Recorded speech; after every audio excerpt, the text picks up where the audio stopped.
E obrigado a todos aqueles que têm feito sugestões aqui a respeito de iluminação, do estúdio, etc. A gente tem ouvido vocês com enorme atenção. Ainda tem alguns ajustes a serem feitos, as coisas não estão exatamente ainda como a gente gostaria, está tudo funcionando bem. Hoje a gente trocou de computador e isso traz novas dificuldades de hardware, de integração e etc.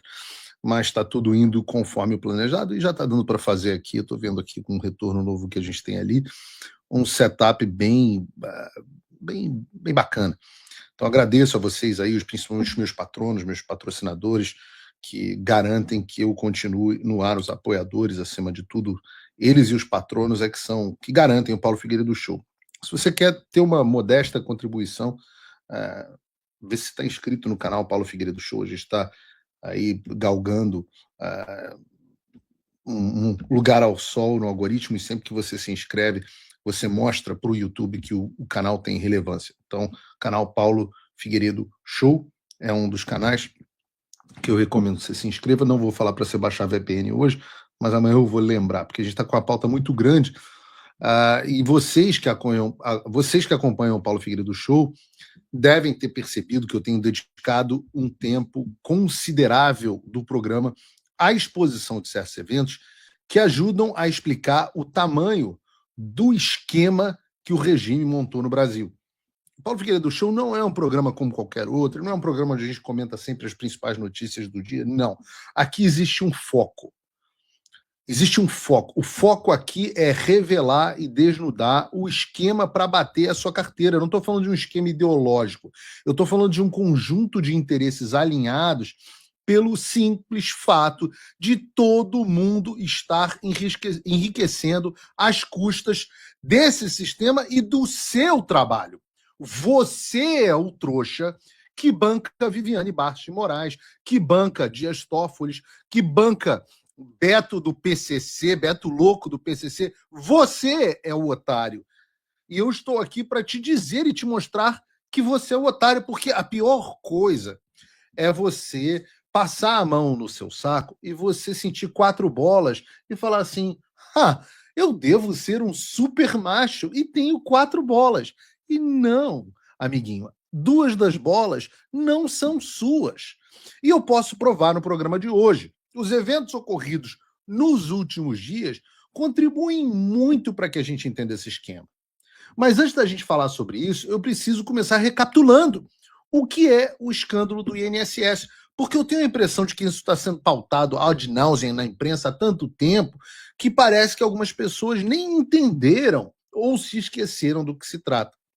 O escândalo do INSS foi uma descoberta, acreditem, da Polícia Federal, enquanto eles tiravam uma folga de prender idosos e mães de família, de que associações estariam cadastrando aposentados e pensionistas sem a sua autorização e, assim, passavam a descontar mensalidades continuamente da folha de pagamento dessas pessoas. Tá? Então você tinha a sua folha de pagamento e tinha um descontinho ali que você não sabia o que era, às vezes não reparava, mas sem autorização eles faziam esse desconto. E os caras estavam pegando o dinheiro da sua mãe, que trabalhou a vida inteira para receber a sua aposentadoria pequena do INSS, o seu, e dando para um sindicato e uma associação sem que a pessoa nem soubesse. Tinha gente filiada a múltiplas associações, tendo o seu dinheiro suado descontado para pagar capricho de vagabundo e de filho de presidente vagabundo. E talvez a pessoa mais notável nesse esquema para roubar o seu dinheiro da sua mãe, do seu pai, da sua avó, do seu avô, do seu, seja lá quem for, seja qualquer um que tenha qualquer tipo de contribuição previdenciária, a pessoa mais notável desse esquema é o Antônio Carlos Camilo Antunes, que você com certeza não sabe quem é, exceto pela alcunha de careca do INSS. O careca do INSS é um empresário e lobista cujas empresas atuaram como intermediárias desses sindicatos e associações, recebendo dinheiro que era debitado indevidamente dos aposentados e pensionistas e repassado, parte deles, pelo menos, era repassado para todos os beneficiários, e são muitos, desse golpe.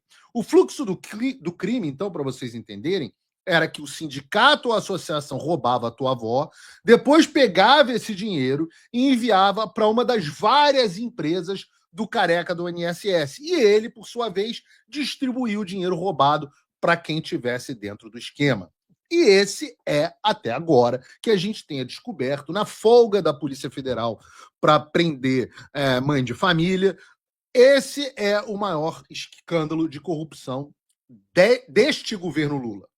Né? E quem poderia imaginar, né, que nós teríamos um escândalo de corrupção bilionário se deixassem o ladrão voltar à cena do crime, não é mesmo? Quem poderia imaginar um troço desse?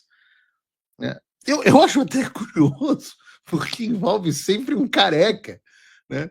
O primeiro escândalo de corrupção, para quem lembra, o primeiro grande escândalo de corrupção, quando Lula ainda era uma alma conhecida como alva e pura, o baluarte da probidade no Brasil, para quem fosse trouxa, mas naquela época você tinha até desculpa para votar no Lula, né? Podia estar se enganando, mas o primeiro cara foi o Marcos Valério, o careca, o Marcos Valério. Então agora nós temos no Lula 3 um novo careca, que é o careca do INSS, sem falar, obviamente, do careca mor da nação, que é o cabeça de ovo.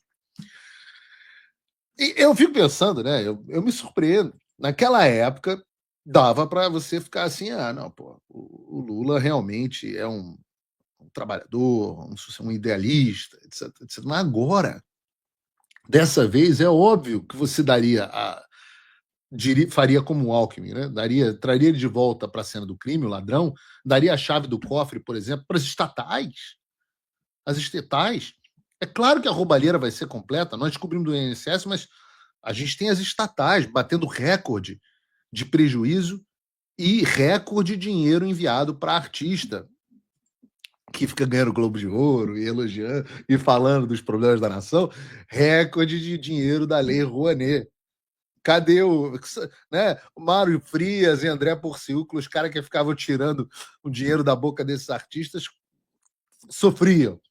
Mas agora é recorde, Globo de Ouro, uma coisa maravilhosa. E prejuízo, recorde de prejuízo para as estatais.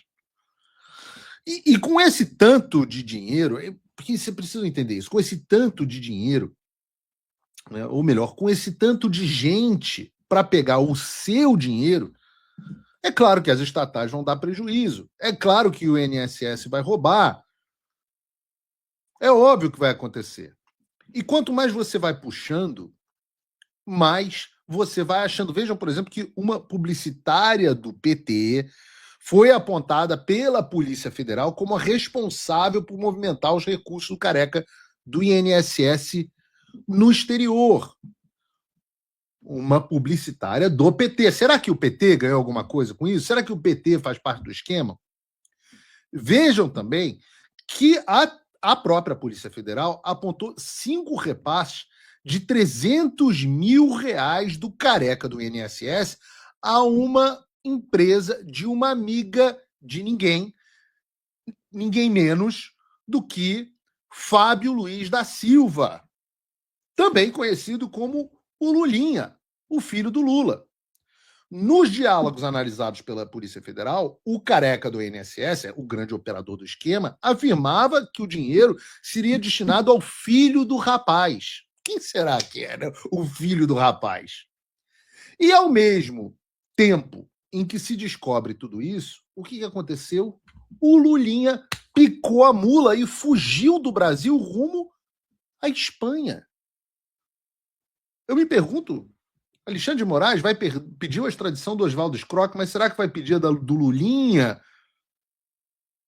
R$1,5 milhão roubados da sua família, que a gente pegou, para o careca do INSS e dá para o filho do Lula.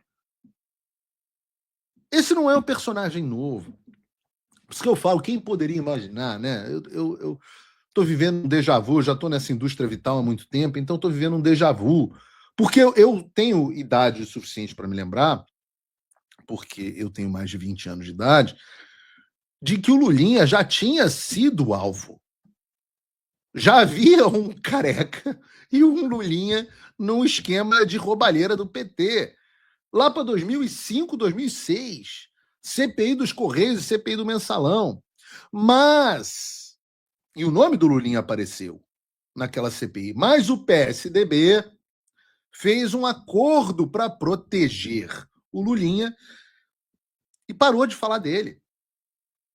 O Eduardo Paes, então subrelator da CPI dos Correios, que era o cara que tinha sentado o pau no Lulinha, até fez depois uma carta pedindo desculpas à dona Marisa por ter falado do Lulinha, para poder ter apoio do Lula para sua campanha a prefeito de 2008, a prefeito do Rio de Janeiro. E ele ainda é prefeito do Rio de Janeiro e agora vai ser candidato a governador do Rio com o apoio do Lula. Mas o Lula tinha horror ao Eduardo Paes porque o Eduardo Paes tinha envolvido e falado muito sobre o Lulinha. A dona Marisa tinha horror ao Eduardo Paes porque ele tinha falado, o Eduardo Paes fala, eu quero o seu apoio, Lula, vende a alma ao demônio e faz uma cartinha pedindo desculpas. E daí as pessoas veem todas essas coisas e muitas vezes se perguntam por que ninguém faz nada sobre isso? Como é que um escândalo desse acontece e não acontece nada? Eu tenho certeza que você já sentiu uma indignação tremenda no seu coração e se perguntou onde estavam as pessoas que deveriam se posicionar contra essas imoralidades? Onde é que estão as pessoas que têm o poder de mudar esse cenário? Onde é que estão as pessoas que deveriam fazer alguma coisa? E no programa de hoje eu vou te dar a resposta. As pessoas que deveriam fazer algo estão recebendo muito dinheiro para não fazer nada. E eu não estou falando, eu nunca faço isso, eu não falo de achismo. Vejam essa reportagem da Andresa Matais. Andresa Matais, nunca critiquei. No Metrópolis. Empresa usada por careca do INSS pagou 700 mil à ministra do Superior Tribunal Militar. Superior Tribunal Militar, STM. Eu não estou falando do STF, estou falando do STM. E é isso mesmo. O escritório de advocacia da ministra Verônica Abdala Sterman, do Superior Tribunal Militar, recebeu 700 mil reais de uma das empresas do careca do INSS. E sabe quem o escritório de advocacia dela já defendeu? Olha a teia dessa porra. A ministra das Relações Institucionais, Gleisi Hoffmann, o ex-marido dela, que também já foi ministro do Lula e da Dilma, e defendeu também o vice-presidente da República, Geraldo Alckmin. Coincidentemente, essas três pessoas defenderam a nomeação dela ao STM. Tá dominado, tá tudo dominado. Essa é a oligarquia burocrática e financeira que tá batendo a tua carteira e te humilhando todos os dias. Todo mundo está enriquecendo com o seu dinheiro e ai de quem abrir a boca para reclamar. Eu me lembro de muita gente, né, estranhando o posicionamento do STF, do STM, perdão. Do STF ninguém estranhou. Mas muita gente estranhou o posicionamento do STM, o fato deles terem se calado diante dos abusos do STF, invadido a jurisdição deles, estarem calados diante dos abusos contra militares da Marinha, da Força Aérea, do Exército. Tá aí a razão. Você não entendeu ainda? Ah, gente, eu me lembro em 2022, os tic-tacers, e as pessoas acham que eu sou o tic-tac. Não, o STM vai decretar a prisão. Essa é a expectativa, a realidade. Ministro do STM recebendo dinheiro do cara que é o operador de propina do PT. Do Geraldo Alckmin, da Gleisi Hoffmann, do Paulo Bernardo. Ou seja, o mesmo esquema bandido que nós temos no STF está no STM. Todo mundo enchendo o fiofó de dinheiro. Só você e eu que não. Só você que tem que quebrar a cabeça fazendo conta para sustentar a tua casa no final do mês. Só você que tem que trabalhar para pagar essa casta de vagabundo. Aquela música, sou carioca, né? Bezerra da Silva. Se gritar, pega ladrão. Não fica um, meu irmão. E aí eu pergunto, como é que vai ter reação institucional se todo mundo que deveria reagir, todas as instituições, os seus membros estão ficando milionários com o regime? R$ 700 mil para a ministra do STM. Eu pergunto a você no chat, eu vou perguntar a você no chat, você diz aqui, R$ 700 mil. E aí, muda a tua vida ou não muda? Faz diferença para você ou não faz? Responde aí no chat.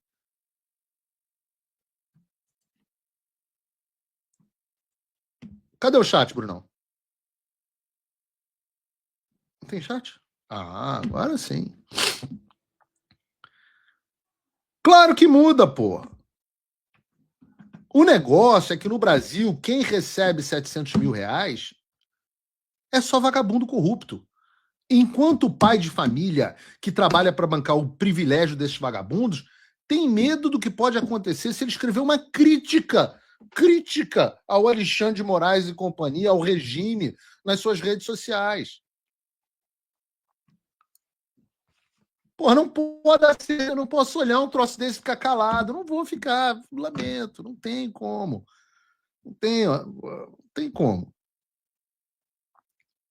Eu sei que R$ 700 mil, e olha, eu sei que R$ 700 mil muda a vida de praticamente todos vocês que estão falando aqui no chat.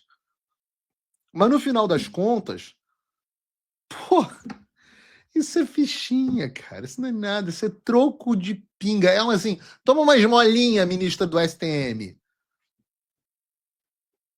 Se você pegar a atuação do Banco Master, que é um que a gente calhou de pegar porque o esquema se tornou podre demais.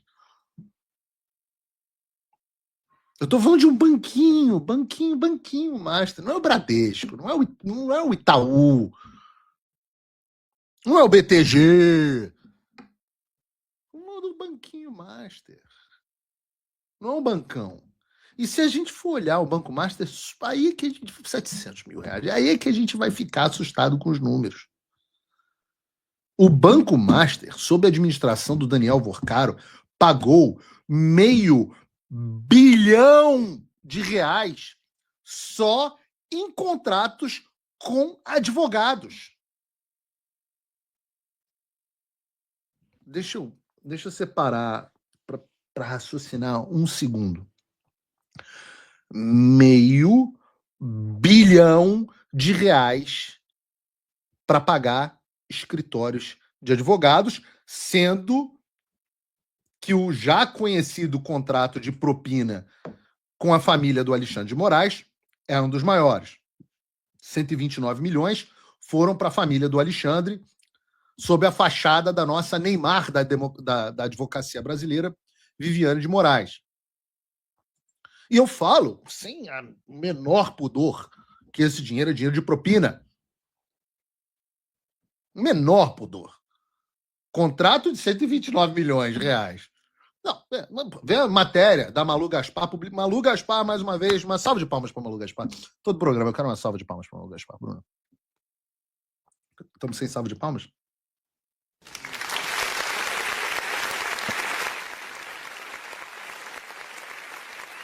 A Malu Gaspar publicou mais uma boa matéria sobre esse tema, em que ela chama a atenção para algo importante.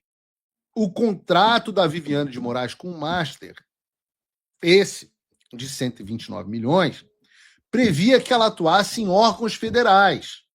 Mas ela nunca defendeu o banco no Banco Central, no CAD, nem na PGR, nem na Fazenda. Não tem absolutamente nenhuma reunião, nenhuma audiência, nenhuma entrada física da Viviane nesses órgãos do quais o Master a contratou para atuar. E mesmo assim, sem trabalhar, ela ganhou um contrato propina de R$ 129 milhões. E eu digo isso para vocês, que é um contrato. É claro que o maior contrato tem que ser o arrego para o dono do Brasil, para o imperador. O imperador recebe a maior fatia, é claro. Mas tem outros aí, 371 milhões de reais, que foram distribuídos entre outros escritórios que nós não sabemos quem são. E aí eu me pergunto o seguinte: quantos parentes de ministros do STF, ou do STJ, ou dos tribunais locais, não se beneficiaram com esse tipo de coisa? Quantos parentes de ministros do Superior Tribunal de Justiça não se beneficiaram com esse tipo de coisa? Quantos parentes de ministro do STM? Eu garanto uma coisa com vocês. Eu vou fazer uma aposta aqui. 9 entre 10, se não 10 entre 10 escritórios contratados pelo Master por essa bagatela de restantes 371 milhões estavam no Gilmar Palusa. Seus advogados estavam no Gilmar Palusa e em vários outros convescotes dessa elite jurídica brasileira. Então você que é advogado, deixa de ser burro. Você que está entrando na faculdade de Direito, deixa de ser burro. Vai arrumar outra coisa para fazer. Vai aprender a consertar um carro elétrico. Vai aprender outra coisa. Porque advogado esquece. Você pode fazer isso por curiosidade intelectual. Primeiro porque a AI, o ChatGPT, vai escrever todas as peças em breve, se é que já não escreve. Mas segundo, porque não adianta, você pode ser o John Adams, você pode ser o Alexander Hamilton, você pode ser quem você quiser, pode ser o Anthony Scalia. Não faz diferença no Brasil a sua qualidade como jurista. Para você sobreviver e receber parte desse $500 bilhão do Master, e esse é só o Master, você tem que estar no esqueminha, pô. Você tem que fazer parte do regime. E isso aí é que nem toca de coelho, que você acha que é um buraquinho no chão, mas quando você entra, tem tudo um país das maravilhas. E agora, eu posso dizer para vocês, é um país das maravilhas, mas só para os parceiros do país das maravilhas. Porque para mim e para você é um pesadelo. Veja, quem mais vive no país das maravilhas? Eu posso dizer que posso arriscar dizer que Dias Toffoli. E aí eu tenho que, de vez em quando eu tenho que fazer uma breve recapitulação para explicar o meu ponto. Dias Toffoli é o ministro que, viajou para o Peru em um jatinho com um advogado do Banco Master. Um desses recebendo 371 milhões. 2, tomou para si no STF a investigação que envolvia o Daniel Vorcaro, o dono do Banco Master. 3, ordenou a cariação entre o Vorcaro e o ex-presidente do Banco de Brasília e o diretor financeiro, diretor de fiscalização do Banco Central, para tentar livrar a barra do Vorcaro. E 4, colocou o processo em sigilo, para que ninguém soubesse o que está acontecendo. Esse ministro Dias Toffoli, que tem movido mundos e fundos para defender e livrar o Banco Master e o Daniel Vorcaro no Supremo Tribunal Federal,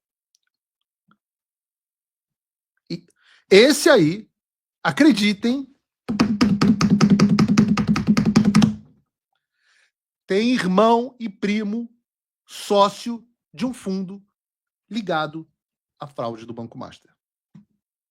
Ora, antes de abrirem o 27º inquérito de fake news contra o Paulo Figueiredo, eu vou ler um trecho da Folha de São Paulo para a gente entender do que se trata.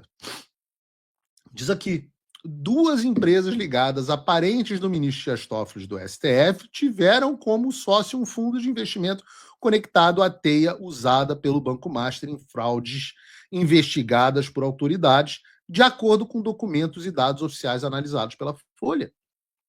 O Arlim Fundo de Investimentos teve, ao menos até maio de 2025, ações da Taiá Administração e Participação, responsável por um resort em Ribeirão Preto, que pertencia, em parte, à família de Toffoli.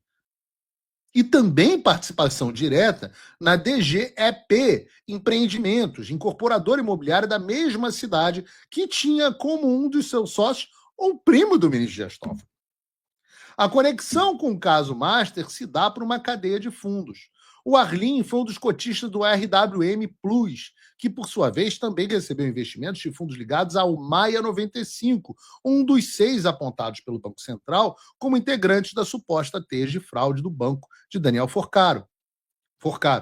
O fundo Arlim em si não é alvo da investigação. O Arlim e todos os demais fundos da teia têm como administradora a REAG, que administrava também fundos ligados a Forcaro e é investigada na Operação Carbono Oculto por suspeita de lavar dinheiro para o PCC.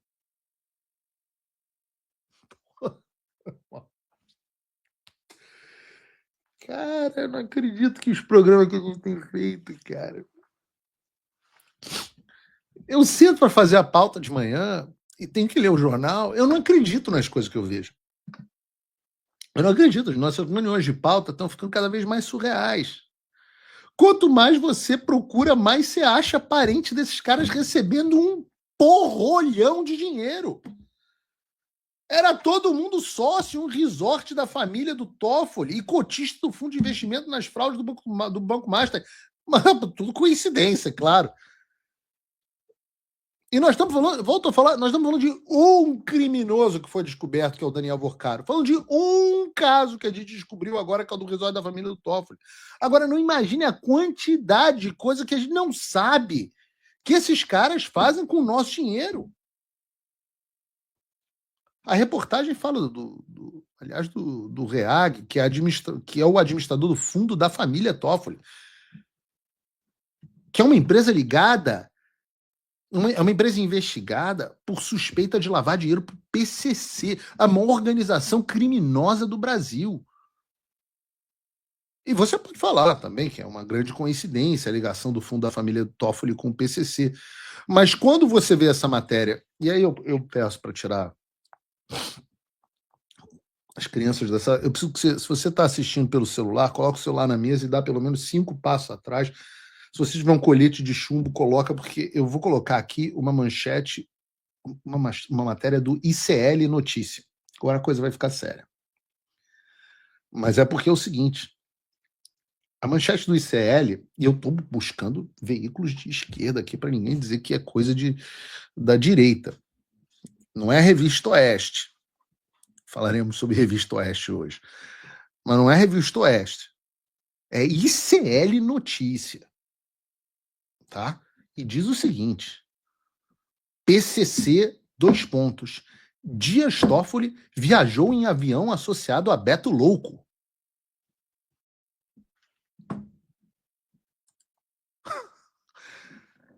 Sabe esse resort da família do Toffoli, cuja administradora é investigada por supostamente lavar dinheiro do PCC? Então, o Toffoli, em setembro de 2024, para ir a esse resort maravilhoso, só eu que não vou nesse troço, também não tenho passaporte brasileiro, mas o Toffoli voou em um jato que, segundo consta na reportagem, é o jato constantemente usado pelo Beto Louco, um homem que, se você não sabe, é acusado pela Polícia Federal e pelo Ministério Público de São Paulo de comandar um esquema de lavagem de dinheiro para o PCC.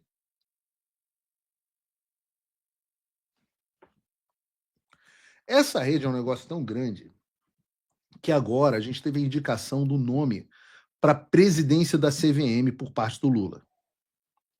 E quem é que ele escolheu? Ora, escolheu um sujeito chamado Otto Lobo, um diretor da CVM, que coincidentemente tomou uma série de decisões favoráveis ao Banco Master no passado.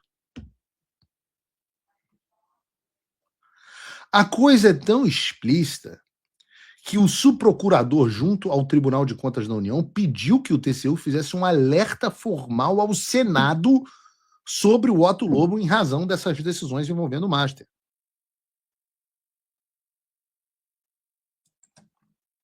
Não é o Paulo. É o subprocurador, um alerta. E esse cara agora indicado para presidir a CVM. Eu volto a dizer, tá dominado, tá tudo dominado. Cara, isso tudo é imoral em um padrão que seria imoral até na China, do Xi Jinping, na Rússia, do Vladimir Putin, na Coreia do Norte, do Kim Jong-un, na Colômbia, do Gustavo Petro. Cara, na Zâmbia, o padrão moral do Brasil chegou, já é inaceitável. É um nível de falência institucional que é incomparável. Não tem como uma nação dessa subsistir. Não tem como. Essa CVM é a mesma CVM que me aplicou uma multa multimilionária. Enquanto eles me aplicaram uma multa de, sei lá, 130 milhões de reais, enquanto eu buscava Magnífico para o Alexandre, a gente vê, né? Eles estavam livrando a cara de quem? Do Banco Master que pagava propina para o Alexandre. Você tem duas portas, cara. É a porta dos milhões ou a porta da multa de milhões. É escolher contrato de milhões ou multa de milhões. Paulo Figueiredo é um idiota. Aparentemente, a gente vai chegar na conclusão do programa de hoje que eu sou um idiota. Fiquem tranquilos. Eu sou um idiota porque eu escolho a porta da multa de milhões. Para falar isso para você que eu estou falando aqui agora. E do outro lado, por isso que ninguém reage. Porque o mercado financeiro está dominado. O STF está dominado. A mídia tradicional está dominada. E eu me lembro muito bem, falando do mercado financeiro, eu me lembro muito bem que eu fiz um comentário quando teve aquela decisão do Gilmar Mendes, tornando o impeachment de ministro do Supremo algo praticamente impossível.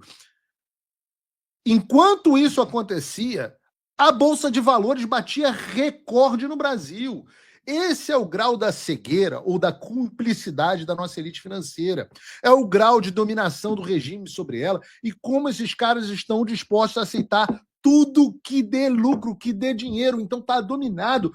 Resta tão somente, impedindo esse domínio completo, o chamado jornalismo independente. Essa é a única esperança.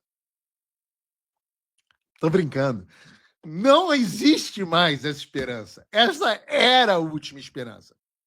E eu digo que foi a última esperança, porque a gente descobriu que o Banco Master, através de agências de publicidade, estava oferecendo até 2 milhões de reais para influenciadores, para que eles defendessem essa fraude e atacassem o Banco Central. E eu falo que eu sou idiota, porque a minha dúvida é que eu não sei se o Banco Master não me procurou porque eles sabiam que eu não iria aceitar e seria incorruptível, ou se eles sabiam que não precisa me pagar para dar porrada no Banco Central do Galípolo. Se bem que agora Galípolo, grande homem, nunca critiquei. Hashtag. Jogou o Banco Master nessa confusão e arrastou o Supremo para essa lama.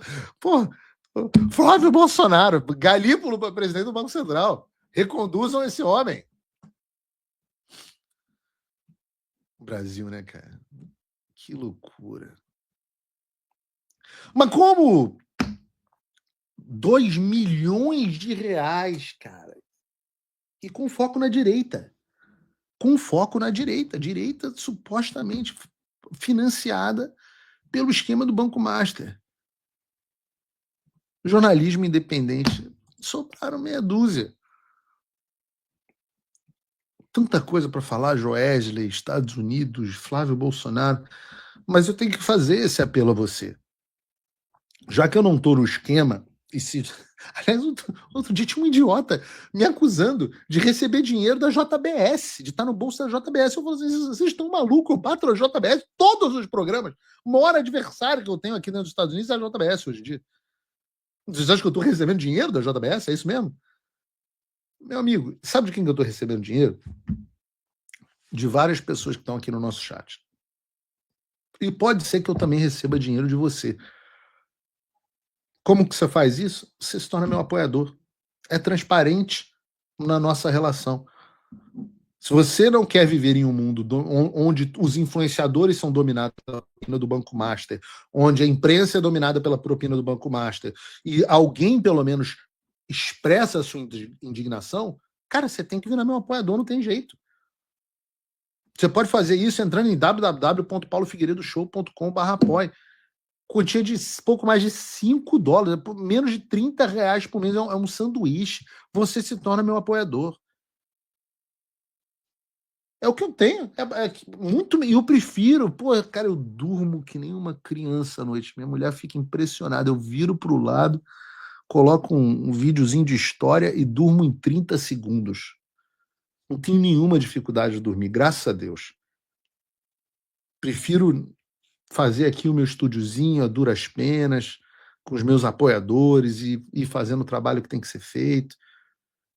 Apoiar o Flávio, porque eu acho que o cara é um cara, é a saída para o Brasil. Tentar fazer o que eu posso fazer aqui nos Estados Unidos com o teu apoio. E aí você tem que pensar o seguinte, né? Não adianta você estar indignado, não adianta você estar indignado se você não apoia o Paulo Figueiredo ou quem você achar que tem que apoiar. Se você só está xingando muito no chat ou só está assistindo em casa e não se dispõe a desembolsar R$ 30 por mês, cara, desculpa, você não tem o direito de reclamar. Desculpa te mandar essa real. Ou então você está em muita necessidade cuidando da sua família. E você que está bem, você mesmo, você que está bem, você que está viajando para o exterior, você que tem carro importado, você que tem importado de marca, que Deus te abençoe, porque no Brasil, ainda mais agora com esse novo IVA, isso é um milagre.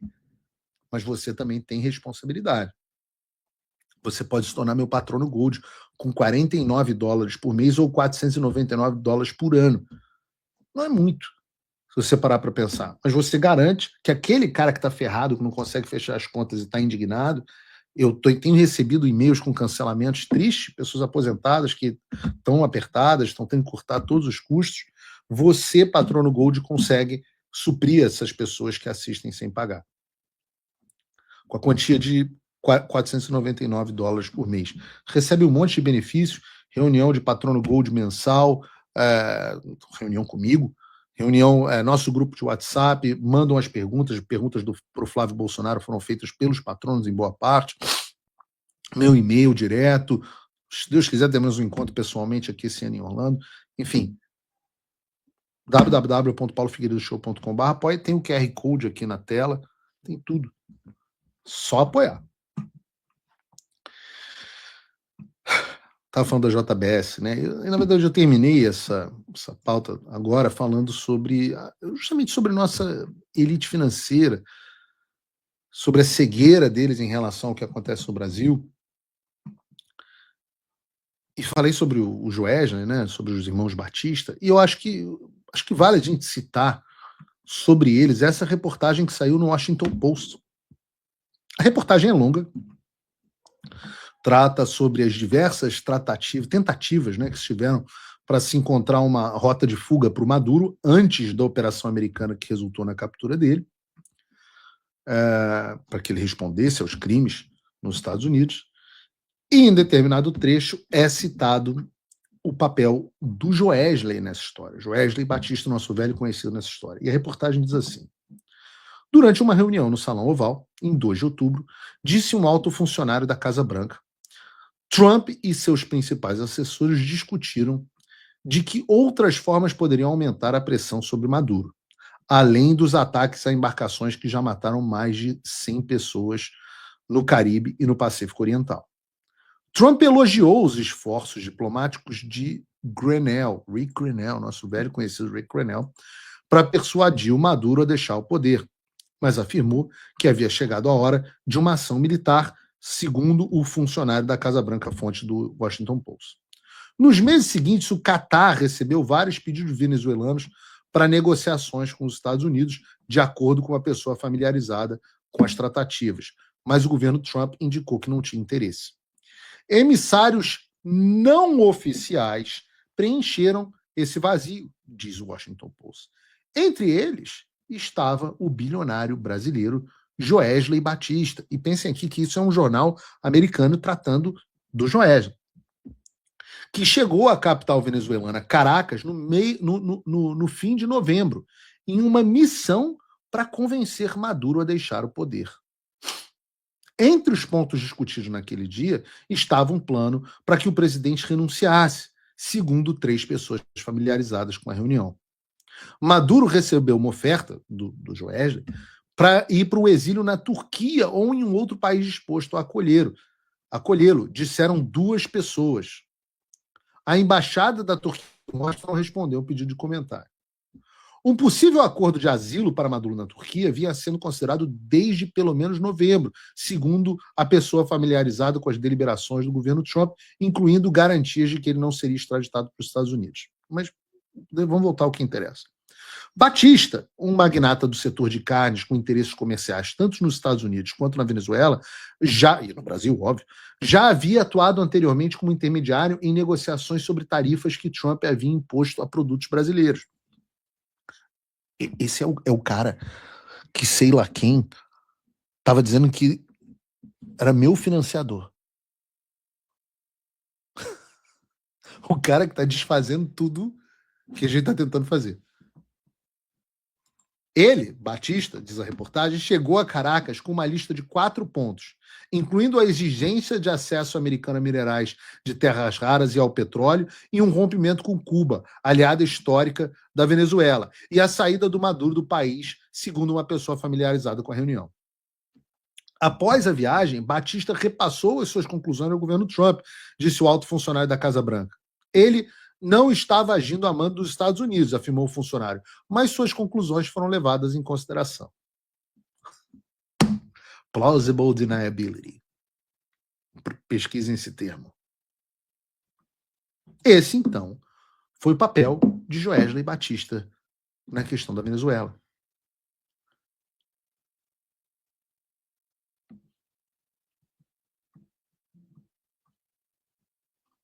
E aí vocês tirem as suas próprias conclusões. Eu tenho só perguntas. Por que o Joesley tomou a iniciativa de ir à Venezuela para se encontrar com Maduro? E por que ele repassou essas informações aos Estados Unidos, a não ser que ele tivesse sido pedido a ele que eu fizesse? E é contra isso que a gente tem que lutar. É contra isso que a gente tem que lidar. Junte a isso o acesso que Joesley, que é amigo pessoal do Lula, de frequentar casa, de frequentar churrasco junto, etc, etc. Ele não esconde o apreço que ele tem pelo Lula. Foi ele também que fez a ponte Lula-Trump. E é contra esse tipo de coisa que a gente tem que lutar. Eu não me importo de perder algumas batalhas para alguém que tem esse grau de esforço e acesso a ponto de conseguir pagar fortunas para ter acesso a Donald Trump. É uma pena que funcione dessa forma, mas é assim que é. Isso tem pouco a ver com livre mercado, capitalismo, nada do tipo. Vejam, de novo, uma reportagem dela. Eu vou dizer a reportagem vai ser de... Responda no chat. Quem será o autor ou a autora da reportagem que eu vou citar agora? Ela mesma. Malu Gaspar, mais uma vez. Uma salva de palmas. Nossa, salva de palmas está demorada. Aí. A reportagem da Malu Gaspar diz o seguinte: a nova dor de cabeça de Joesley Batista com a queda de Maduro na Venezuela. E a reportagem cita que a JF, a empresa do Joesley, é sócia de uma concessão para exploração de petróleo na Venezuela. Isso a gente já havia trazido aqui no programa, mas agora o que se sabe é que esse poço era de uma empresa americana, a ConocoPhillips, e foi expropriado por Hugo Chávez em 2006. Ou seja, o poço do qual o Joesley Batista é dono na Venezuela é, na verdade, um poço de uma empresa americana, que foi tomado ilegalmente pelo regime venezuelano. E aí o Joesley está numa situação interessante, porque ele, de um lado, está negociando com a presidente interina da Venezuela, Delcy Rodrigues, para manter as operações funcionando, e, por outro, ele quer ficar bem com o governo dos Estados Unidos para que a JF não perca um poço de petróleo, que, eu repito, de fato foi roubado de uma outra empresa americana. E eu estou falando de um poço de petróleo. Um poço de petróleo, um troço que você fura o chão e sai dinheiro. Um troço que motiva guerras. Olha o tamanho. A gente não tem que lutar só. Se fosse só lutar contra a diplomacia do Lula, se fosse lutar só contra a esquerdice do Alexandre de Moraes, tava fácil. A gente tem que lutar contra pessoas que têm interesses que, se furar o chão, jorra dinheiro. E claro que ele tem que preservar os interesses dele, claro. O Trump já declarou que os Estados Unidos vão assumir a exploração de petróleo da Venezuela como forma de reparação às empresas americanas que investiram no país e tiveram o seu patrimônio confiscado pelo crime, exatamente como foi o caso da Conosco Philip e do posto que hoje é do Joesley. É claro. Não são pessoas movidas por interesse ideológico, são movidas pelo dinheiro. É lucrar onde dá para lucrar. E aí molha a mão de Lula, e molha a mão de Delcy Rodrigues, molha a mão de Lula, que o JBS pagou propina para o Lula. Não sou eu que estou dizendo, são eles que disseram, eles fizeram um acordo de colaboração.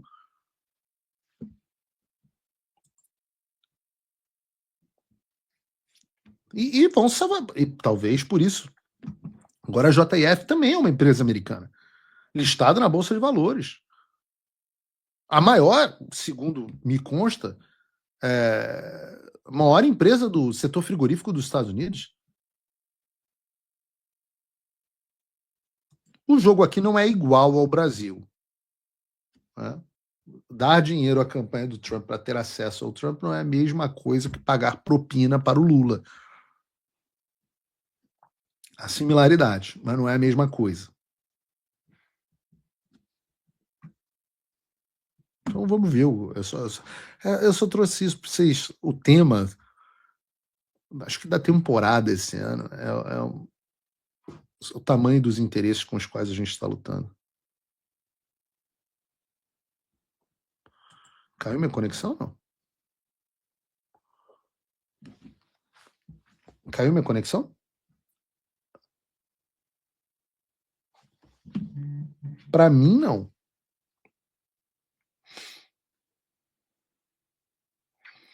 Tá normal. Então é a conexão do meu retorno que tá ruim. Maravilha.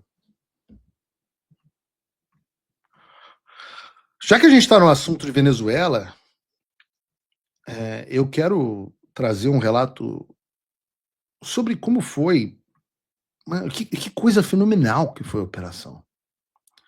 E como é que foi na visão de um soldado venezuelano a operação que levou à captura do Maduro.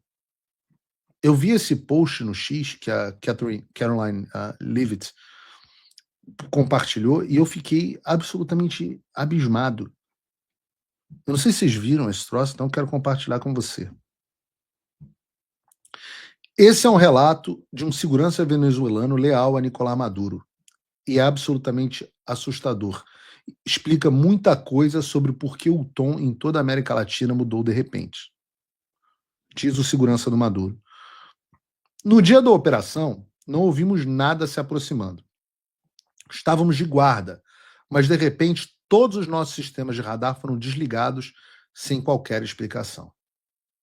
A próxima coisa que vimos foram drones, muitos drones, voando sobre as nossas posições. Não sabíamos como reagir. E aí o entrevistador pergunta: então o que aconteceu depois? Como é que foi o ataque principal? E o segurança continua: depois que esses drones apareceram, chegaram alguns helicópteros, mas eram pouquíssimos. Acho que mal chegavam a 8 helicópteros. Desses helicópteros desceram soldados, mas em um número muito pequeno, talvez uns 20 homens. Mas aqueles homens eram tecnologicamente muito avançados, não pareciam nada com o que já havíamos enfrentado antes. E o entrevistador pergunta: então a batalha começou? O segurança diz: sim, mas foi um massacre. Nós éramos centenas, mas não tivemos nenhuma chance. Eles atiravam com uma precisão e uma velocidade absurdas. Parecia que cada soldado disparava 300 tiros por minuto. Não podíamos fazer nada. E o entrevistador pergunta: e as armas de vocês não ajudaram? Segurança responde: não ajudaram em nada, porque não era só sobre as armas. Em certo momento, eles lançaram algo, eu não sei como descrever, era uma onda sonora muito intensa. De repente eu senti como se minha cabeça estivesse explodindo por dentro. Todos começamos a sangrar pelo nariz. Alguns vomitavam sangue. Caímos no chão incapazes de nos mover. E o entrevistador pergunta: e os seus companheiros conseguiram resistir? E o segurança diz: não, de forma alguma. Aqueles 20 homens, sem uma única baixa, mataram centenas de nós. Não tínhamos como competir com a tecnologia deles, com as armas deles. Juro, eu nunca vi nada parecido. Nós sequer conseguíamos ficar de pé depois daquela arma sônica, ou seja lá o que fosse aquilo. E o entrevistador continua: então você acha que o resto da região deveria pensar duas vezes antes de confrontar os americanos? E o segurança diz: sem dúvida. Estou enviando um aviso a qualquer um que acha que pode enfrentar os Estados Unidos. Eles não fazem ideia do que eles são capazes. Depois do que eu vi, nunca mais quero estar do outro lado disso. Não é com eles que se deve mexer. E o entrevistador: e agora que o Trump disse que o México está na lista, você acha que a situação vai mudar na América Latina? E o segurança diz: com certeza, todo mundo já está falando sobre isso. Ninguém quer passar pelo que nós passamos. Agora, todos pensam duas vezes. O que aconteceu aqui vai mudar muita coisa, não só na Venezuela, mas em toda a região. Cara, isso é coisa de filme. Isso não tem nenhum precedente. Parece que o cara tá narrando uma cena de, sei lá, Missão Impossível, 007. Eu acho que quando o Daniel Craig foi fazer o teste pro papel do James Bond, o nego deu um roteiro desse para ler. No momento, uma noite tranquila, tudo pacífico, no outros radares caem, uma nuvem de drones, aparece na direção, na sequência, helicópteros, 20 soldados, pô, todo mundo no chão, sozinho, os caras dão conta de centenas de guardas venezuelanos. Quando os caras pensam em reagir, uma arma sonora deixa eles completamente incapacitados, sem conseguir disparar um último tiro. O cara olha para o lado, tem gente sangrando pelo nariz, vomitando sangue, imóvel no chão. No final da operação, não houve um único soldado americano abatido. E o líder do cartel de Los Soles, o cara que se intitulava presidente da Venezuela, tinha sido capturado com vida, com a família, com a mulher. Cara, se eu fosse um comunista na América Latina lendo um relato desses, é o que eu falei. Agora todo mundo sabe que pode ser pego em qualquer lugar, em qualquer forma. Não é mais hipotético. Né? E veja, a própria Venezuela já liberou 32 presos políticos que estavam presos em La Crisálida e Rodeo Uno. E é assim que o poderio americano garante a liberdade do nosso continente. Como é que eu falei? Ainda muita coisa sendo discutida na Venezuela. A pressão não acabou, os resultados também não. Parece que vai haver reunião entre Trump e a Maria Corina Machado, como eu disse. Eu sei lá, cara, eu achei esse troço muito louco. Mas deixa eu voltar para o Brasil. Quero falar de Flávio Bolsonaro. Uma coisa que eu vou fazer aqui durante esse ano vai ser... Todo mundo sabe da minha proximidade com o Flávio, com a campanha. Então, aqui no Paulo Figueiredo Show faremos um fact-check sobre a imprensa. Nós seremos checadores de fato.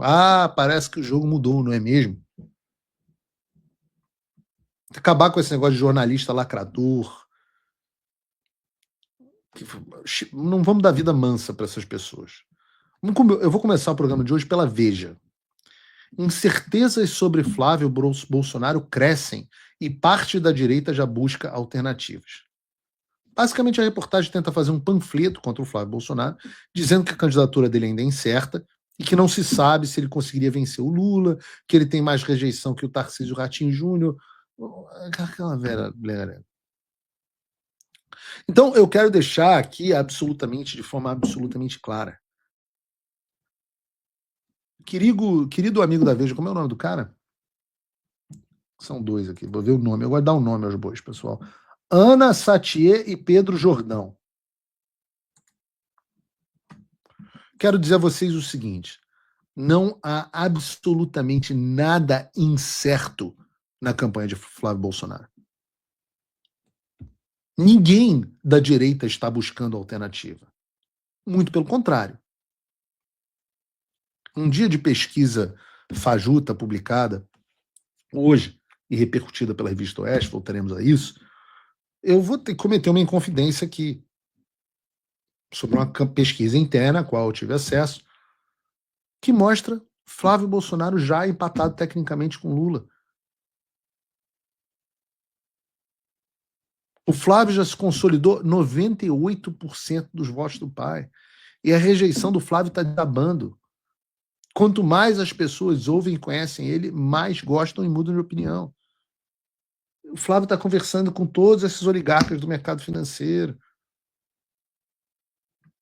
E uma agenda intensa, tanto nacional quanto internacional. Eu passei alguns dias aqui com eles nos Estados Unidos e posso confirmar que a campanha segue a todo vapor. Não existe um milímetro de incerteza. Essa reportagem da Veja não passa de notícia vagabunda, plantada por quem? Plantada pelas viúvas que ainda estão em negação e querem, de qualquer jeito, inviabilizar o Flávio para colocar Tarcísio. E eu estou dizendo, estão perdendo tempo. Flávio não vai ceder. Porque não precisa. Ainda tem gente que acha que dá para minar. Os caras estão desesperados para embolar o jogo na direita. Por isso estão tentando no nome novo à força. Já reparou? Não tem cenário estimulado com Boulos, com Ciro, com Marina.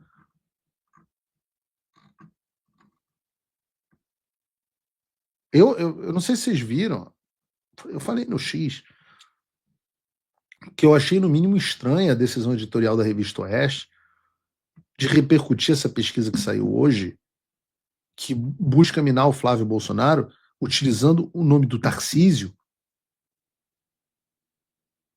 sobretudo quando eles fazem isso citando uma pesquisa de um instituto desconhecido, de uma ex-funcionária do Fernando Henrique Cardoso, encomendada pelo Pedro Doria. Por que a Oeste resolveu dar essa repercussão a isso? Pesquisa mostra Lula e Tarcísio. Olha a manchete. A foto é Lula e Tarcísio, embora o candidato que está na pesquisa seja o Flávio. E a Oeste resolve utilizar essa pesquisa de origem mais duvidosa impossível. Volto a dizer, o CEO do Instituto era funcionária do Fernando Henrique. E o cliente que comprou e encomendou a pesquisa é o Pedro Doria. Não sei por que não sei, não consigo entender essa decisão editorial. Eu não sou desses que acha que a Revista Oeste está vendida, que o Partido Novo comanda a Revista Oeste, que o Dallagnol, não sei o que, essas coisas que o Kim fala. Ele tem razão. Eu não tenho, eu nunca vi nenhum indício disso. Eu acho que a Revista Oeste faz um trabalho muito importante. Não acho que vocês devam nem cancelar a assinatura da Oeste, etc. A não ser que vocês que não gostem mais da revista, que ela não represente mais vocês. Mas eu não faço campanha aqui pelo cancelamento. Agora, eu vejo uma reportagem dessa e questiono a relevância editorial, ou a decisão editorial, a escolha editorial, questiono. Mas aí é o seguinte, né? Eu tenho o Paulo Figueiredo do Show, a Oeste tem a Oeste. Eles são bem maiores. Eles devem saber o que estão fazendo. Eu não faria assim, mas eles devem saber o que estão fazendo. Eles vão tentar tirar o Flávio de tudo que é jeito, vão inventar um escândalo. Agora, o último ato do Ricardo Lewandowski, o ministro da Justiça, foi encaminhar a Polícia Federal um pedido de uma deputada do PT de Minas Gerais para investigar o Flávio.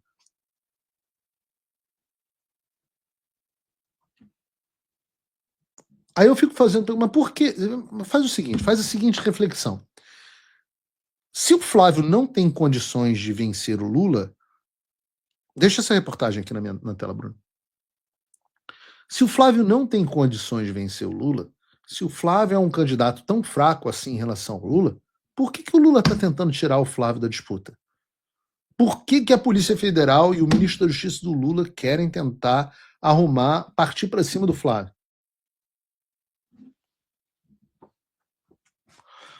Então, vencida essa fake news, vou falar mais uma vez. Se eu tivesse a câmera 2, daqui a alguns dias vou ter, talvez amanhã. Se eu tivesse a câmera 2, eu falava assim: Flávio Bolsonaro será o candidato da direita a presidente. Ou melhor, Flávio Bolsonaro é o candidato da direita à presidência em 2026. Não importa o que diga a Veja, não importa o que repercuta a Oeste, não importa o que as viúvas continuem tentando fazer para minar. Os números que nós estamos recebendo são muito bons. Agora, vencida essa babaquice, eu quero partir para o segundo fact-check. E esse veio do Globo. E eu desmenti todos eles no X, estou desmentindo no X. Mas esse diz: Flávio Bolsonaro se frustra ao não encontrar Marco Rubio em viagem aos Estados Unidos. Ora, essa é autoexplicativa, eu não preciso ler nada. Eu avisei a vocês aqui na quinta-feira que nós estaríamos indo a Washington. E antes de fazer o meu comentário, eu vou deixar vocês mesmos verem as palavras do Flávio sobre esse assunto. Meu irmão Eduardo, matando um pouco da saudade dele, das crianças, do GG, do Kiki, da Heloísa.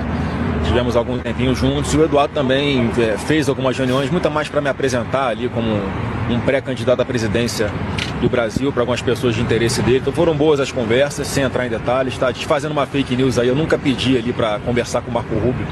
A imprensa ficou repercutindo que ele teria negado se encontrar comigo. Seria uma honra encontrar com ele, mas não pedi para encontrar com ele. Mais uma vez, o Eduardo me levou para algumas conversas estratégicas e reservadas apenas para me apresentar, né, como oficialmente um pré-candidato à presidência da República, mas não pedi para estar com o Marco Rubio ou com o presidente Donald Trump. Seria, mais uma vez, seria uma grande honra, mas não era o momento ainda e eu não solicitei isso.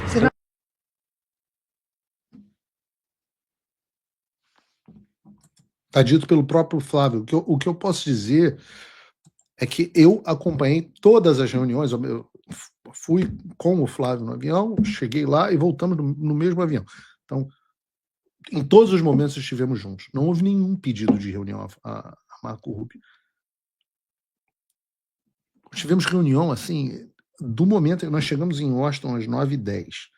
Nós pegamos um táxi imediatamente para o local da primeira reunião. A segunda reunião foi pública.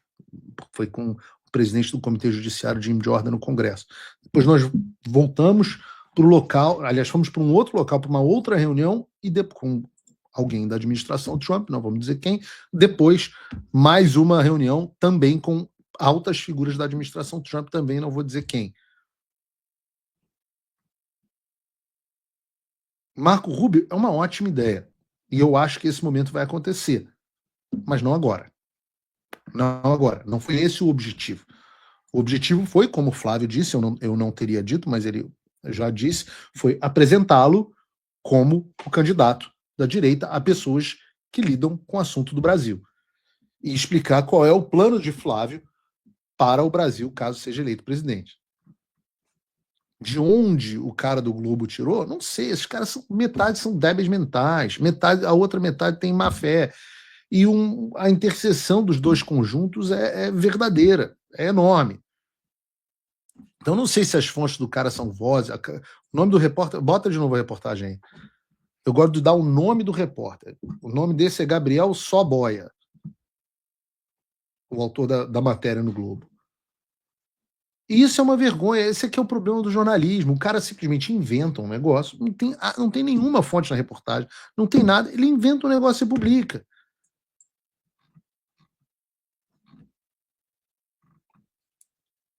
A gente faz uma agenda de 8 horas de reunião ininterrupta. A gente foi almoçar na sala de VIP do aeroporto de Washington, comendo um franguinho ali no colo, às 5h pouca da tarde. Ah, não, mano, frustrado, clima de alegria, pô, a forma que as portas continuam abertas.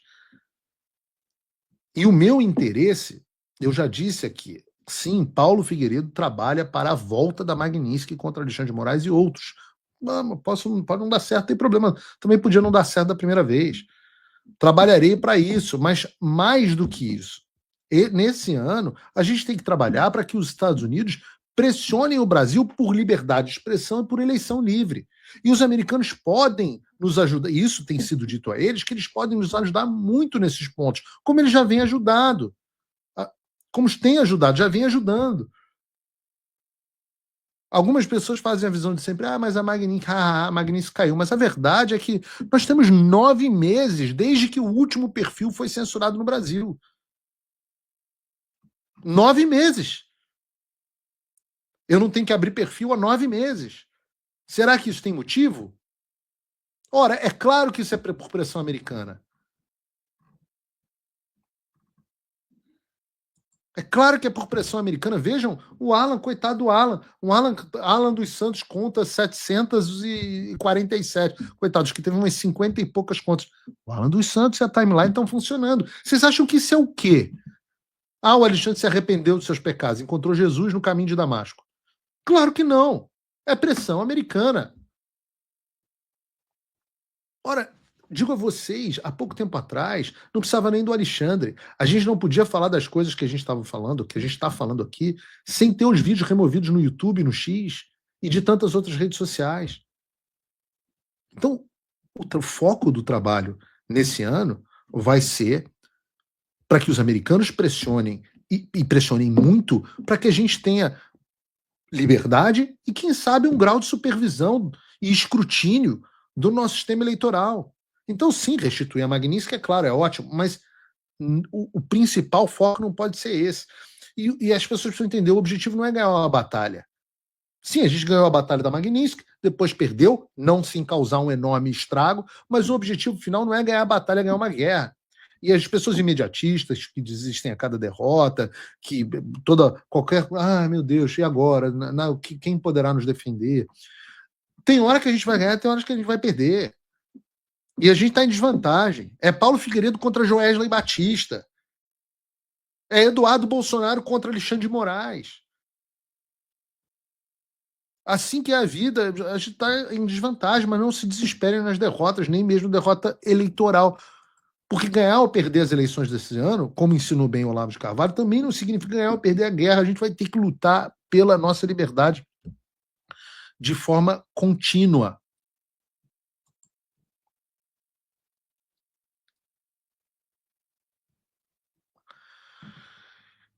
E você pode fazer a sua parte se tornando meu apoiador, porque o meu programa, o Paulo Figueiredo Show, é um oferecimento dos meus apoiadores. Você pode fazer isso entrando em www.paulofigueiredoshow.com/apoie.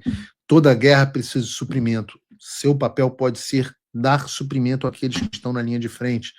Então, faça a sua parte, eu faço esse apelo. Você entra no link da descrição, de forma segura, numa transação privada, com uma empresa americana, absolutamente segura, você consegue se tornar meu apoiador. Quantia de pouco mais de $5 por mês. É uma promoção do Big Mac, se você usar o cupom da descrição. Nem isso, né? Quanto é que tá uma promoção do Big Mac no Brasil? E se você tiver mais disposto, seja meu patrono Gold. Pague pelas pessoas que não conseguem pagar e faça a sua contribuição. Esse vai ser um ano crucial e é um ano que a gente precisa de você. Nós não temos dinheiro do Vorcaro. Você tem que decidir de que lado que você está, do lado dos reclamões ou do lado das pessoas que fazem alguma coisa. Então, eu acho que para você pelo menos ter um grau de satisfação e consciência tranquila, eu acho que é barato. Amanhã temos mais programa. Agradeço a enorme audiência aí, botamos 30 mil pessoas no programa de hoje praticamente. Então, agradeço a enorme audiência. Amanhã, às 3 da tarde, tem mais Paulo Figueiredo Show, com novos ajustes, novas melhorias, sempre graças a você. O Paulo Figueiredo Show conta com a edição do João Gabriel, a edição de vídeo e operação do Bruno Bart e o apoio editorial da Mika Spakowski. Acho que por hoje é só. Deus abençoe o Brasil, Deus abençoe a América e até amanhã. Figueiredo, Figueiredo, Figueiredo, Figueiredo.